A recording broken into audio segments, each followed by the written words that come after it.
Hello, I'm Edward Stevens, Senior Director of Marketing at Firmex. I'm really excited about today's conversation. We are joined by a seasoned M&A advisor and thought leader, John Carvalho. John is actively involved in M&A through his advisory firm, Stone Oak Capital. He's also the founder of Divestopedia and most recently started Acquisition Playbook. Full disclosure, John and I have known each other for about 6 years now. Is that right, John? We've been working together on a variety of different projects through Divestopedia and Firmex. Really excited to chat with you. John, welcome.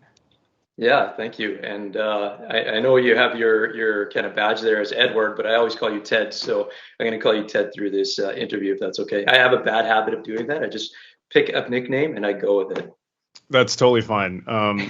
Everyone calls me Ted. Perfect. This is Skype setting me to Edward. So I guess to get things kicked off, can you give the audience a quick overview of the work or of your work in and around the advisory space? Yeah, no, I appreciate that. M&A advisor, been doing this for about 20 years. Kind of started through one of the bigger corporate finance investment banking firms, and slowly found out that I just kind of wanted to focus on deals. I didn't really like the administrative side of a big firm, so I just wanted to do deals. So I broke off on my own about 10 years ago and have been working on buy side, sell side, valuation type work in the lower middle market. I classify lower middle market as kind of that, $5 to $150 million space. Just again, I think there's a lot of opportunity in that space, a lot of deals that are obviously happening, and importantly, really good, solid advice is needed in that lower middle market space for both buyers and sellers. So I hope that I can provide that for clients. That's great. In addition to being actively involved in M&A advisory, you also seem to keep quite busy, going above the role of a traditional M&A advisor. You founded Divestopedia and most recently Acquisition Playbook. I guess, can you tell me a little bit about those, and also what it just in general excites you about M&A advisory? Yeah, no. Divestopedia was started 2012. Partnered with a guy that had SEO experience. He really kind of brought the technical aspect to life in what we built there at Divestopedia. And really, I wanted to educate the marketplace. I was, most of the things I've done have been born from frustration. So I was really frustrated that, clients and prospects didn't understand the M&A process. So I always felt like I was, educating them. Every time I met with somebody, it was like, re-educating them on, best practices on how to execute the sale or how to build value within their business around this context of executing a transaction or M&A. So again, I had the great fortune of meeting my partner that had this SEO and technical expertise, and kind of pitched them on this idea of building, a real thoughtful and really deep resource for educating entrepreneurs on selling a business.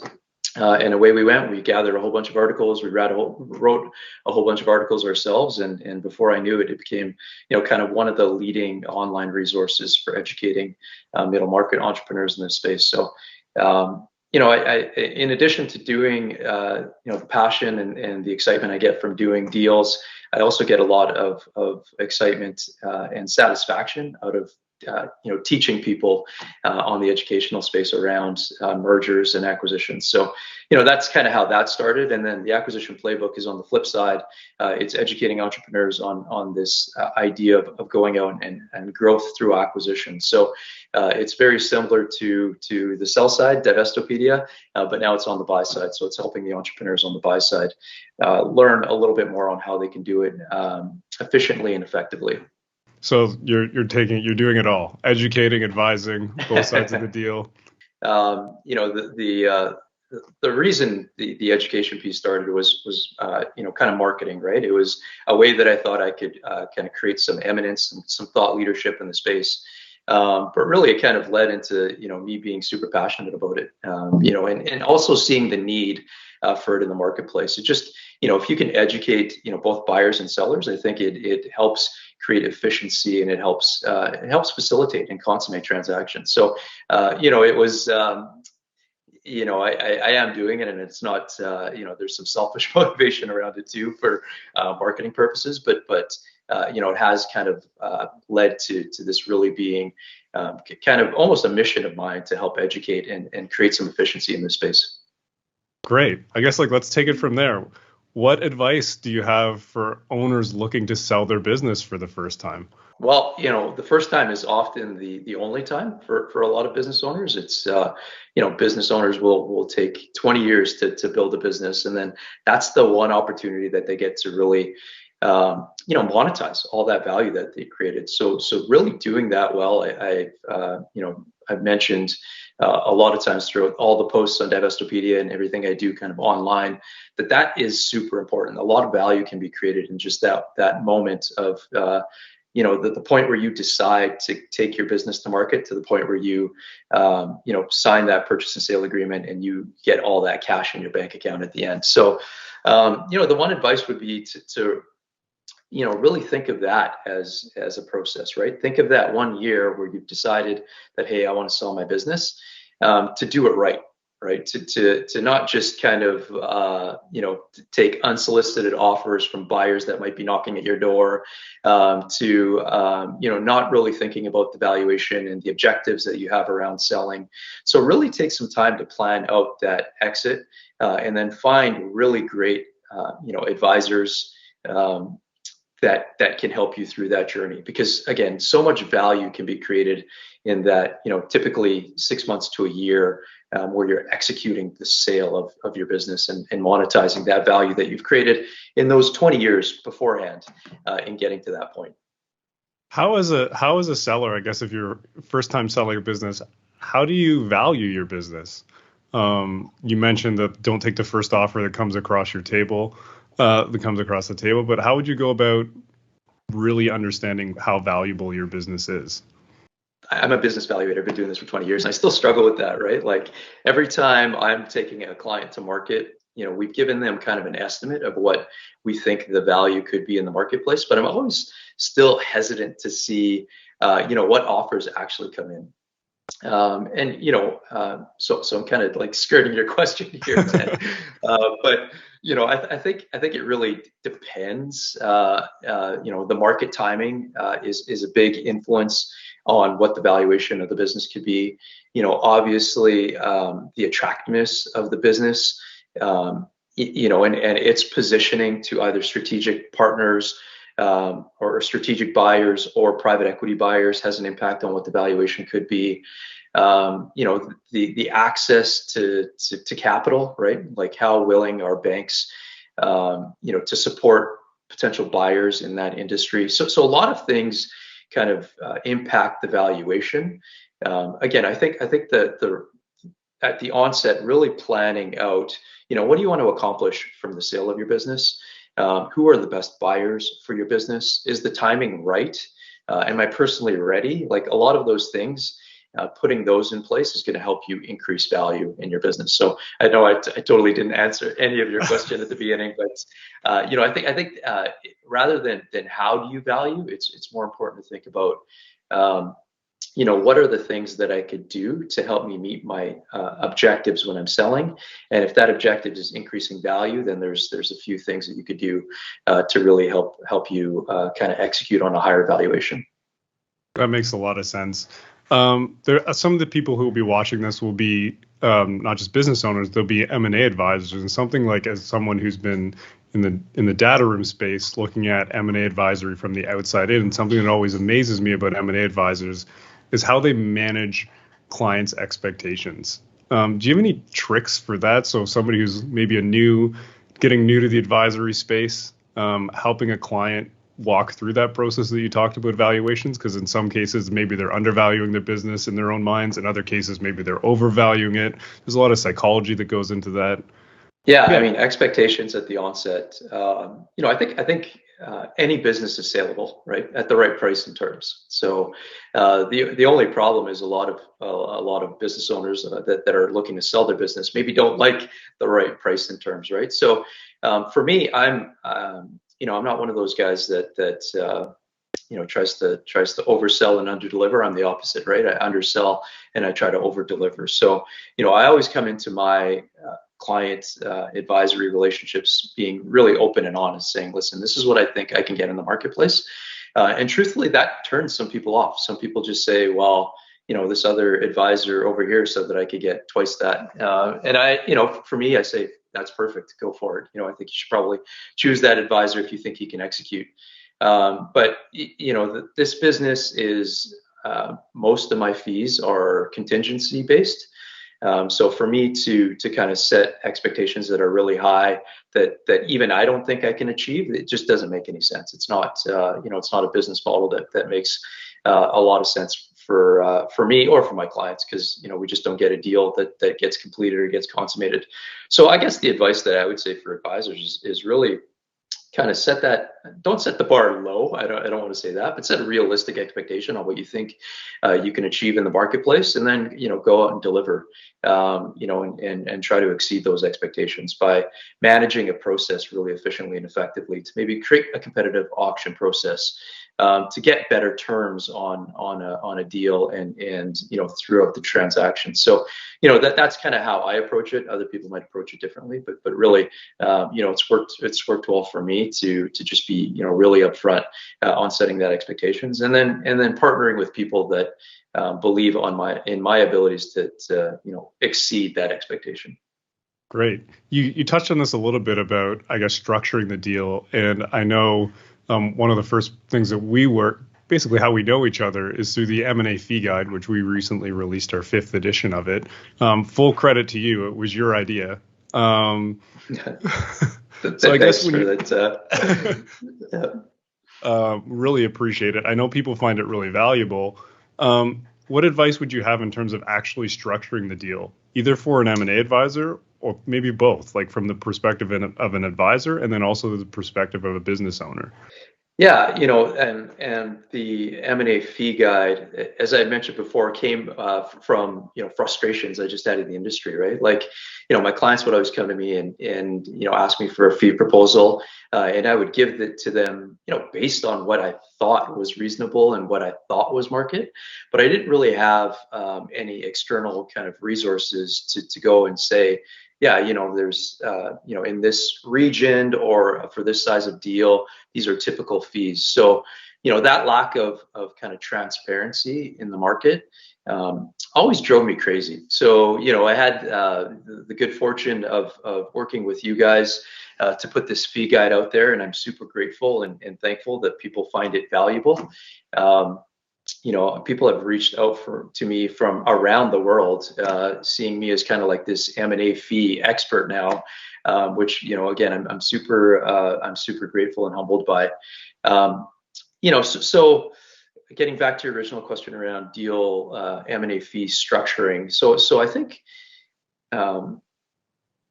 I think the guide provides, again, some basis for reasonableness of fees. Like, so an advisor can take that guide and can provide it to their clients, and it doesn't become they can see the guide and they can see that, yeah, the fees that you're proposing are reasonable. They can understand kind of some of the more detailed terms around an M&A fee engagement that they might not have thought about. Things like, what are the level of work fees? Are work fees netted against success fees? What is the actual calculation of success fees based on, right? Is it based on enterprise value? Is it based on just proceeds that they receive? So some of the nuances within an engagement letter, they can see that and really understand the terms around it, and then what's fair. And the thing for advisors that I like is that now, it's not a question. It shouldn't be a question on your client side about, the fees and the terms of the engagement. It should be more of a question around the capabilities and the expertise that the advisor has. And that's what I really like, is that it brings this transparency. So it's not about, now a client trying to find, somebody that'll charge them the lowest percentage success fee. It's now about saying, okay, these fees are fair and within a reasonable range. I understand what reasonable terms are in engagement. Now it's really, do I believe in the expertise and the capabilities of this advisor to help me, again, monetize my life's work? So that's what I'm really proud of, is that we bring that openness, that transparency around something that really should be, should have some visibility on. So. Yeah, I think based on the feedback we get, a lot of advisors feel the same way you do. It's nice to have that transparency and be able to understand how they stack up. Are they charging fair rates? And in most cases, they are. And then also just understanding changes over time and the details and nuances of how fees are structured, which we won't get into here. It's a little bit too deep. And I think the other thing too is that the advisors are willing to share their information with us, which has created the success of the fee guide, right? Is that we actually get advisors to share with us. But they want to see that transparency. They want that openness out there, right?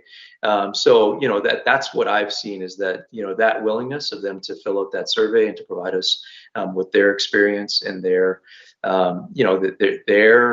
levels of fees that they're charging, helps contribute to this community of great advisors out there that are wanting to see some openness and transparency in this very kind of opaque market, which again was what really frustrated me and drove me to building Divestopedia. It led me to meeting you and Firmex to help us create this really awesome M&A fee report. That's great. I guess one line we've been focusing on sell side, and I have one more sell side question, and then we can flip to the buy side. If you're an entrepreneur or a business owner, what should they look for in an M&A advisor? So it's their first time. They might have never done a transaction before. What should they look for, and what should they expect out of their M&A advisor? Experience is definitely one. So somebody that's kind of has done deals, right? That can kind of have a case study of like, I did this deal, and it was of this size. It was $20 million, and these are the results that we got for our clients. I did this deal. It was in this industry, and it was $50 million, and these are the results. So just somebody that could anecdotally tell you the stories about the deals that they worked on, I think shows experience. It shows their ability to close deals, right? So that's something that I think is important. I think truthfully that would be the biggest one, is the deal experience, right? That they've seen lots of transactions. They've seen lots of things that make a transaction work and get completed. They've also seen a lot of things that can go wrong, and they know how to mitigate that risk around that. So I think deal experience is definitely one. You want to think about like reach, right? In some instances, buyers might be in a different region, right? So does that person have a network that can reach out and find the right buyers to bring to the table? Is important. So those would probably be the two, I would think. It's the ability to close deals, and then network and reach to be able to bring the right buyers to the table. That's fair. And it's important to highlight, because I think a lot of people sometimes miss that. The other thing too is there's lots of people that are really good talkers in this world that can come and say, oh yeah, your business, when really it's a $5 million business, I can get 15 million for that. I have access to buyers around the world. Like I can do this, right? I can deliver unrealistic results. So it's to be wary of that. I think chemistry is super important. You have to have great chemistry with the advisor that you're entrusting to be able to sell your business. So I would say, interview a number of people. Don't just kind of land on one because he says he can get you double what everyone else can get you. So interview a number of people, find that person that you think you have great chemistry with, because that's super important during this process. And then also, it's you could get free advice during the kind of procurement process, right? You can get a lot of free advice around, how somebody would execute on the deal. You can get free advice around who the best buyer would be for your business. And you can get a lot of free advice around the valuation of your business, like what people think they can get in the market. So, if you interview 4 people and 3 of those people say that you can get $10 million for your business, and there's this 4th guy that says he can get 20, I'd be really leery of that person that's saying he can get 20. And, I'd kind of go with one of the 3 of the people that are in a more similar range. That's really great advice. I think chemistry is something that's people. I actually haven't heard anyone talk about that, but it's extremely important because it is a big life event for these business owners. Yeah, and you spend a lot of time with this M&A advisor, over that year period where you're selling your business. And it's like you have hard conversations over that time, right? So if you hate the guy or gal off the start, it's not going to get any better. So you might as well really like them at the beginning, because eventually there's going to be struggles, there's going to be challenges, there's going to be obstacles that you're going to have to overcome. So just having that initial, I like this guy, I can work with him. Again, guy or gal, if you like them at the start, it just makes kind of those conversations and those discussions a little bit easier. Yeah, I guess it changed gears a little bit. You mentioned acquisition playbook and the need to educate people on the buy side. What got you interested in the buy side, starting acquisition playbook? Yes. So when, over my journey as kind of having my boutique advisory firm, I've been exposed to a lot of people on the buy and sell side, like really amazing entrepreneurs that want to grow their business. And again, it was kind of close to the same time that I started Divestopedia, where I was introduced to an entrepreneur that wanted to grow through acquisitions. So he and I actually partnered together. So rather than that client advisor relationship, I took some equity alongside him to acquire a business. It was a $5 million business. 6 months after that, he came to me with another $5 million business and said, "Hey, do you want to buy this business together?" And not like I didn't have enough on my plate. So I said, "Yeah, sure, let's do it." So we bought a second business, and before I knew it, we had purchased 17 businesses and took that initial $5 million acquisition to $240 million over a 7-year period. We did a reverse takeover in 2019 and took the business public. So through that experience, I just saw the opportunity to really exponentially grow a business that a lot of kind of middle market entrepreneurs weren't taking advantage of.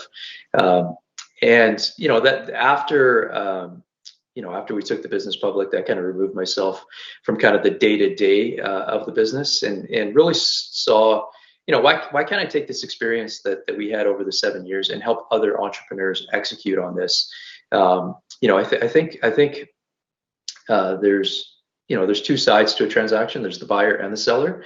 And I think as much education is needed on the sell side, just as much education is needed on the buy side, to help, people execute on this strategy of acquiring, and you don't have to grow as kind of exponential as we did from that 5 to 240 million. But if you went from 5 to 50 million, I mean, that's still 10 times top line growth that I think is manageable. And I think with the right process and the right, playbook, so to speak, a lot of entrepreneurs can take advantage of that. For entrepreneurs who are thinking about acquiring businesses, what in your experience do you find that they're often missing about their acquisition strategy? Are there some assumptions that they have initially that are incorrect? Do they overestimate the ability, or they overestimate the ability to get, increased value of their business through an acquisition strategy, that they typically underestimate it? Are there any kind of common characteristics? No common characteristics. I think it's just kind of the overall process where, and some people struggle with different areas of it. So, I always talk about 4 kind of foundational acquisition pillars. First one being deal sourcing. So sometimes business owners have difficulty, like, where do I find deals? I think there's a misunderstanding around, how many deals you have to look at to kind of land on one. I've seen some recent private equity statistics where, they'll look at 700 opportunities to land on what is it, 6 or 7, portfolio investments in a year. So that's a pretty high failure rate, and business owners don't recognize that. They think that, okay, I'm looking at one deal, I'm going to close it. And then when it doesn't close, it seems like it's kind of a daunting process. It's taken a whole bunch of time and energy and effort away from kind of the operations for something that didn't kind of transact or kind of, get seen to the finish line. So that it just like, okay, we'll move on to the next strategy and we'll forget about acquisition. So that's one. The next one is how do I put offers around businesses? How do I value them? How do I structure them? Business owners kind of have some challenges around that. And then even at that point, once you get in there, there's so many obstacles and so many things that look wrong when you're doing due diligence, as you guys know, right? It's scary, right? So how do I get over that hump of like all of these challenges, all these obstacles, all this hair that I'm seeing on a deal? So I think a lot of times, even after an LOI is in place and it's signed, business owners will probably abandon it because they don't know how to mitigate the risk, either operationally through due diligence or kind of within the terms and agreements that they're signing. So I think there's lots of challenges within those 4 stages. And then of course the last stage that I always kind of talk about is the integration or the post closing. How do you create value? How do you bring 2 businesses together? And what's the strategy around that? So long-winded answer to your question, but those are the challenges that I see within those 4 phases of doing acquisitions. That was a big question. So I appreciate you being able to break it out into the 4 pillars. In terms of I guess it's the third pillar, you mentioned as they're going through an acquisition and seeing some, I guess, hair on the business, so to speak. How do you as an advisor, or how does the business owner, how do you know when to walk away or when to know when to mitigate risk? Yeah, great question. I think, at the onset, in our strategy piece with my clients, we like to set up deal breakers, right? So what are the absolute, if you found these, doesn't matter if it's at the beginning of the transaction or at the 11th hour, that you would just walk away from. So things like, ethical considerations, maybe some big litigation or liability that you just can't overcome, right? So those would be, absolute deal breakers where you just pull the pin and walk away. But other times I really like to kind of create almost like a matrix to say, okay, what is the risk, right? Let's actually write down the risk. What's the probability of the worst case scenario in this risk happening? And then how can we mitigate it, right? Again, either operationally, either through the due diligence process, right, where or we go back and we renegotiate terms and we try to mitigate it through legal agreements, right? So I try to very methodically have my clients walk through those 3 things: identify the risk, what's the probability of it occurring, and then how do we mitigate it? And then if we kind of see that the probability of this happening is 90%, and we just can't mitigate it in an effective way through one of those 3 kind of methods, then it's time to pull the pin. But oftentimes I find that the biggest risks that people get worried about, you put a probability weighting to it and it's only 10%, right? They're oh my God, this one customer is 40% of the sales of this business. And then I go to them and I say, okay, well, what are the chances of that one customer walking away? Maybe let's say a client says it's 50%. Okay, 50%, that's a pretty big probability and pretty big risk. How can you mitigate this risk now? Well, we can go over and above in terms of our delivery, right? We can have some indemnifications in the purchase agreement around, that customer leaving. We can put some holdbacks into the purchase agreement. And then as they start to walk through, those very specifics on that, they start to say, okay, this risk is manageable, and we could kind of get over it and move on to kind of the next kind of very big hurdle that we have to deal with on getting this thing closed. That's very good advice. I want to concentrate quickly on the 4th pillar, because I think it's one that is often overlooked, and that's post-merger integration. What advice do you have for people who are doing this for the first time, or maybe even more generally? Yeah, I think post-merger integration, and this is going to be a it depends again answer for you, Ted. So I'm just Totally giving you fine. the early qualifier here, but it really does depend. So at the onset, establishing that strategy of the type of acquirer you're going to be, almost gives you a roadmap for how integration will follow through, right? So a lot of times, an acquirer might say that they want to move into a different geography, right? So when they're going to do that acquisition, they're going to bring on the existing management team in that new geography because they just don't have a management team in place there. So that's going to impact your due diligence. You're not going to worry as much about kind of continuity of customers because that existing management team is still there. They're vested in the deal.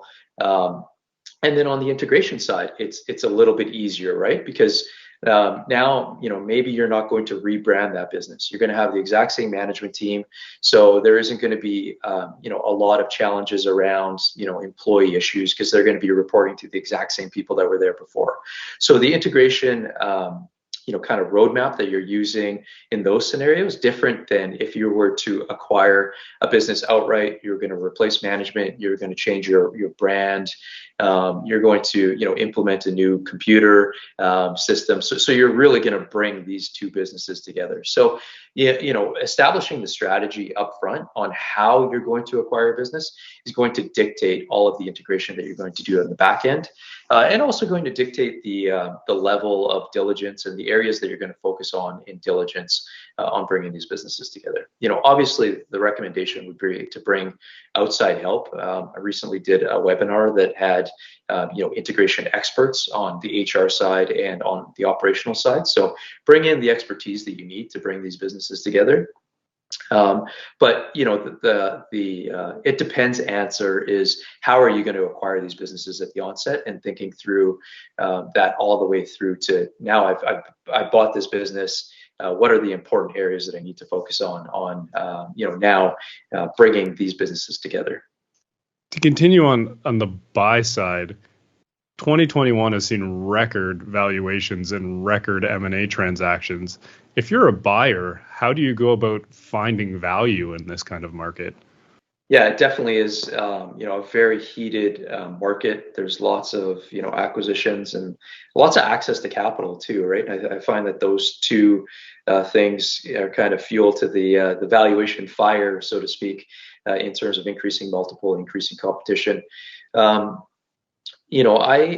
think I think people have to be leery of the valuation that they pay, right? They have to be leery of the ability to service any debt that you're taking on in kind of completing these transactions. I still think there's value in that lower middle market space, so kind of that sub $10 million. There aren't as many, the buyer landscape is a little less crowded in that. So you're typically dealing with high net worth individuals that maybe want to buy a business. You're dealing with other strategics, but again, the strategics aren't as kind of coordinated or as sophisticated on doing acquisitions. So I think there's value in that lower middle market space, but I do think that people have to be leery on the valuation that they're paying, and kind of bringing it back to not only the multiple, but also what their return on equity is going to be, and their return on equity is dictated by the cash flow that they can generate into the future. So diligence, conservatism, really scrubbing your future forecast is important, and if you get that wrong, you can be kind of in front of what's called the winner's curse, right? So you win the acquisition, but in some cases you might have paid too high of a multiple, and that could be disastrous for acquirers. Where do you see valuations going in 2022? We have lots of different things happening, as we're all aware: inflation, labor shortages. We have record access to capital. Questions about what interest rates will be doing going forward. How do you see the market playing out? I guess the lower mid market, where you specialize, playing out in 2022, and what factors are influencing it? Yeah, I think the lower the low end of the lower middle market. So again, that kind of sub $10 million deal. I think the valuations have been relatively consistent. In Canada, it'd be kind of 3 to 5. In the US, kind of 4 to 6. Valuation multiples a little bit higher in the US. So I don't think that hasn't deviated all that much. And kind of again that call it $10 million and up. So that middle market space, let's say, into the hundreds of millions of dollars. I think valuation multiples are definitely dependent on industry. Some industries are super hot. Healthcare, home services spaces are definitely hot. Food spaces are hot. So there's a lot of competitive tension in those spaces. I think